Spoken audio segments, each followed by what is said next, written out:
पंजाब ने धुंध की सफेद चादर ओढ़ ली। हद निगाह इंतहाई कम होने पर मोटरवेज मुख्तलिफ मकामात पर बंद।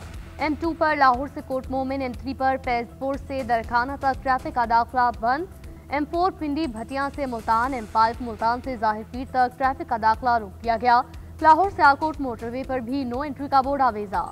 कौमी शाहराहों पर धुंध का राज, ट्रैफिक रींग रींग कर चलने लगी। मोटरवे पुलिस के शहरियों को गैर जरूरी सफर से गुरेज की हिदायत।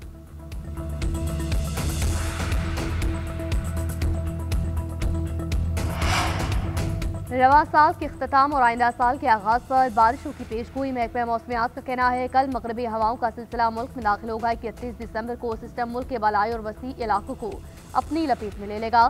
30 दिसंबर से 1 जनवरी के दौरान KP के बलाई और मैदानी इलाकों में बारिश और पहाड़ों पर बर्फबारी का इम्कान।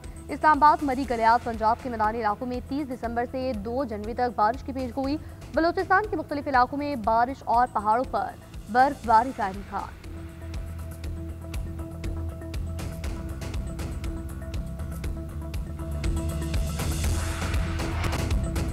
भारत खुद को हमसे 10 गुना बड़ा मुल्क कहता है, मगर हमारी तरह का फील्ड मार्शल कहां से लाएगा? भारतीय क़यादत वो दिल गुर्दा कहां से लाएगी जो हमारे आर्मी चीफ, एयर चीफ और दीगर क़यादत का है? सदर आसिफ अली जरदारी का गड़े खुदा बख्श में शहीद बेनजीर भुट्टो की बरसी की तकरीब से खिताब। कहा, भारत शुक्र करे हमने लिहाज किया, वरना चाहते तो भारत के तमाम जहाज गिरा सकते थे। इतनी बड़ी इकॉनमी होकर तुम 4 दिनों की जंग में अपनी टांगों पर खड़े नहीं हो सके। हम जंग नहीं चाहते, मगर हमारे गिरबान में हाथ डालोगे तो नाको चने चबवा देंगे। मोदी को अब पता चल गया कि पाकिस्तान मजाक नहीं है। आज नहीं तो कल हमें मफामत की जरूरत होगी। सियासत को वापस सियासी दायरे में लाना होगा। 9 मई जैसे हमले और इदारों को गालियां देना सियासत नहीं। मौशी बहरान सियासी बहरान से जुड़ा है। चेयरमैन पीपल्स पार्टी का गड़े खुदा बख्श में खिताब। कहा, मुल्क को मुश्किलात से सिर्फ मफामत का बादशाह ही निकाल सकता है, और वो है आसिफ अली जरदारी। ये कैसे होगा, कब होगा, फैसला बड़े करेंगे। मफामत को कामयाब करने के लिए हुकूमत और अपोजिशन को सियासी इंतहापसंदी छोड़ना होगी। वफाकी हुकूमत कह रही है मौशी तरक्की हो रही है। आम आदमी पूछता है हमें ये बेहतरी कब महसूस होगी? हमारी इस साल की सबसे बड़ी कामयाबी भारत को जंग के मैदान में शिकस्त देना है। फील्ड मार्शल का नाम सुनकर मोदी छुप जाता है।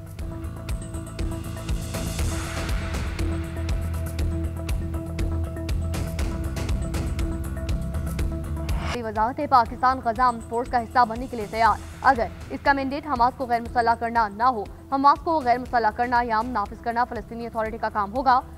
हम उनके साथ सिर्फ अमन बरकरार रखने के लिए ताउन करेंगे। नायब वज़ीर आज़म की सालाना न्यूज ब्रीफिंग। कहा, 4 रोज़ा जंग में सिक्योरिटी के हवाले से भारत का गुरूर खाक में मिलाया। हमने किसी से नहीं कहा कि हमारी भारत से सुलह सफाई कराएं। सिंतास मुआहदा एक हकीकत है। भारत पानी से मुतालिक कोई इक़दाम यकतरफा तौर पर नहीं उठा सकता। मौसी तौर पर सऊदी अरब, चीन, UAE समेत दोस्त ममालिक ने सपोर्ट किया। IMF प्रोग्राम पर अमल दरामद बड़ी कामयाबी है।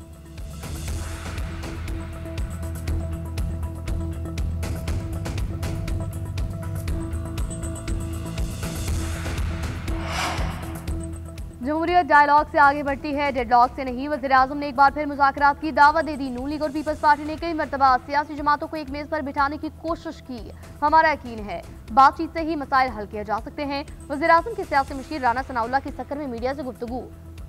स्पीकर कौमी असम्बली याद सादिक ने कहा, मुल्क के इस्तेहकाम के लिए मिलकर चलना ही सबसे बेहतरीन रास्ता है। लंबी इनिंग्स खेलने का इरादा है जिसमें पाकिस्तान की बेहतरी के लिए काम करेंगे। बानी PTI को जेल में वो सहूलतें मिली हैं जो कभी किसी को भी नहीं मिली। 28वीं तरमीम की कोई इत्तला नहीं, ना ही कोई बहस हो रही है।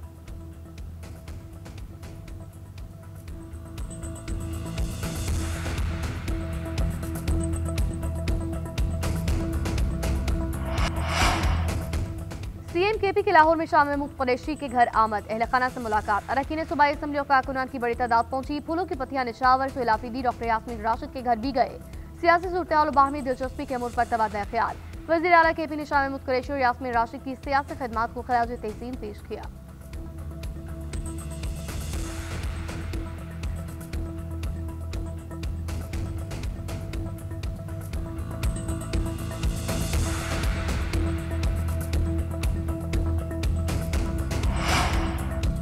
यूट्यूबर आदिल राजा का नाम कलअदम अफराद की फहरिस्त में शामिल। वजारत दाखिला ने इंसदाद दहशतगर्दी एक्ट के तहत नोटिफिकेशन जारी कर दिया। आदिल राजा के खिलाफ सोशल मीडिया पर रियासती इदारों के खिलाफ मनफी प्रोपेगेंडा करने का इल्ज़ाम है। नोटिफिकेशन में कहा गया है कि इनकी सरगर्मियाँ पाकिस्तान की सालमियत और अमन आमा के खिलाफ है। वो ऑनलाइन प्लेटफॉर्म पर पाकिस्तान मुखालिफ बयानी को फ़रोग़ दे रहे हैं।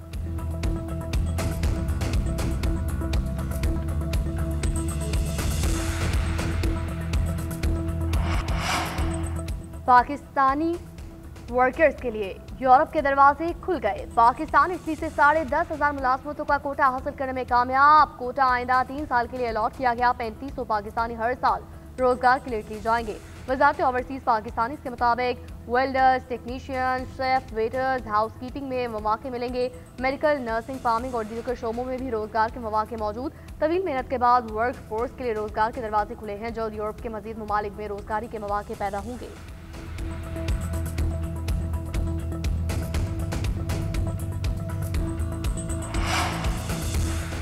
हुकूमत का स्मगलशुदा सामान फरोख्त करने वालों के खिलाफ क्रैकडाउन का फैसला। 1 जनवरी से सोशल मीडिया पर नॉन कस्टम पेड अशिया बेचने वालों के खिलाफ ऑपरेशन होगा। बाकायदा मॉनिटरिंग करके डाटा इकट्ठा किया जाएगा। इलेक्ट्रॉनिक्स, घरेलू आलात, जूते, कपड़े, मेकअप, कालीन और दीगर सामान बेचने वालों की निशानदेही होगी। टायर, गाड़ियों के पुर्जाजात और मशीनरी बेचने वालों का डाटा भी जमा किया जाएगा। Non custom paid laptop, Chrome books, computer, स्मगलशुदा ड्राई फ्रूट, टिन फूड्स और दीगर सामान भी दायरे कार में आएगा। ईमेल्स और मोबाइल फोन नंबर से ट्रेसिंग होगी। नाजरा भी गैर कानूनी तिजारत करने वालों के खिलाफ मुआवनत करेगा।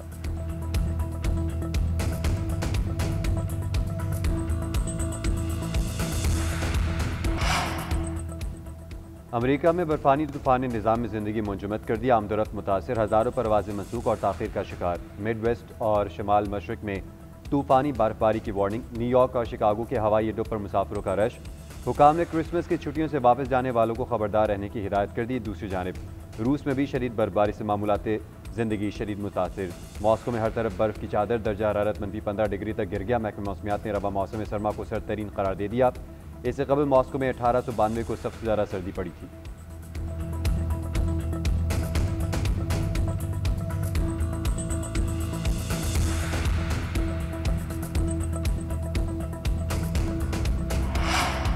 हमारा मुल्क अमेरिका, इसराइल और यूरोप के साथ हालत जंग में है। फौजी लिहाज से पहले से कहीं ज्यादा मजबूत है। ईरानी सदर मसूद पेज़ेश्कियान का कहना है अमेरिका, इसराइल, यूरोपीय ममालिक ईरान को झुकाना चाहते हैं। ये लोग ईरान में अंदरूनी इंतशार चाहते हैं ताकि दोबारा हमला कर सके। हमारी ये जंग ईरान इराक जंग से भी ज्यादा पेचीदा और मुश्किल है।